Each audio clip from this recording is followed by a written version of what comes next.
Hello, welcome to MGeeker. We are going to talk about slopes.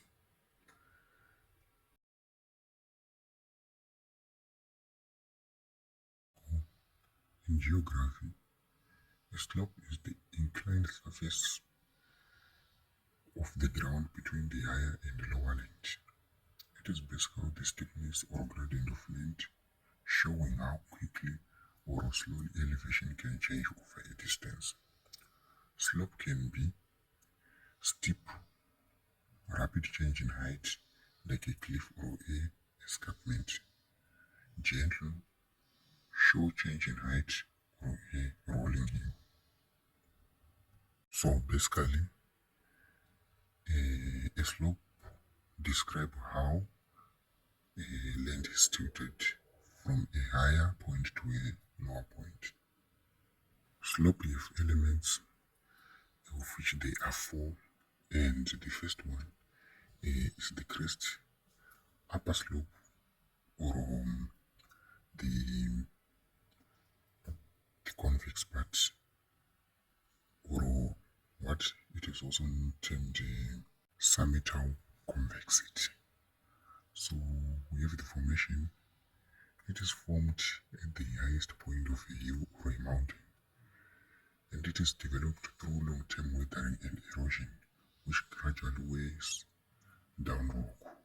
Resistant rock may remain, forming a rounded, gentle top.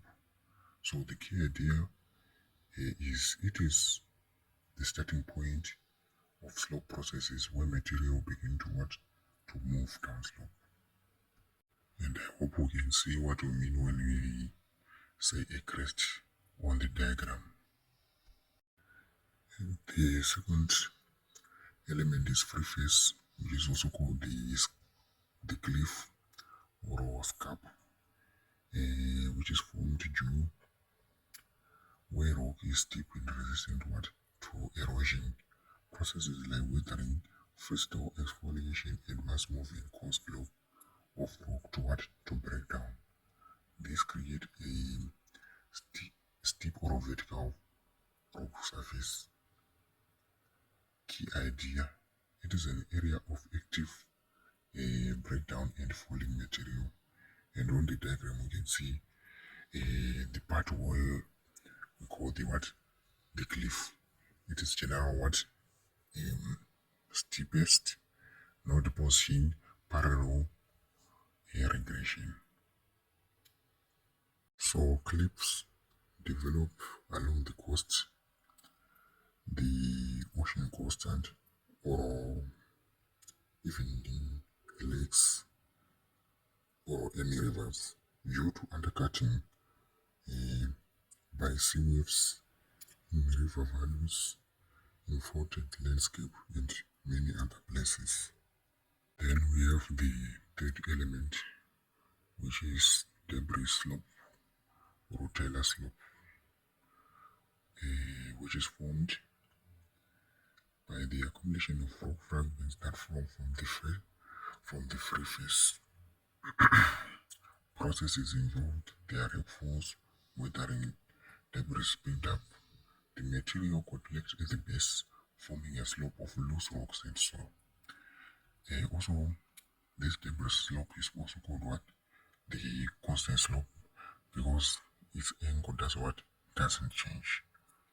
Then the key idea, it is mainly a transport and storage zone for falling materials. So here we have rocks and other so particles which will be coming from the free face, which is the cliff, and from from the crest. As we can see on the diagram, that is the talus or the debris slope, constant slope. Then we have the position of coarser material there. Element number 4, and which is the last, we have the pavement, wide slope, lower slope, or what we call the concave slope. Then we have the formation. It is formed by erosion and deposition by running water. Fine material from upper slopes are washed down and spread out. Over time, this creates a gentle, smooth slope. And what is washed first is the soils and the smaller rock materials because of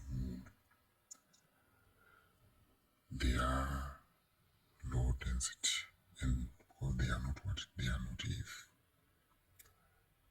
In the key idea, it is the final depositional zone of slope material before reaching flatland. And this part of the slope is beneficial to people as these are used for farming purposes because of those rich soils which you have broken down. They are rich and fertile in minerals. So as you can see on the diagram, that is the concave part of the on the slope. It is also called the pediment. There is deposition of fine materials here. Also, this part of the slope is gentle.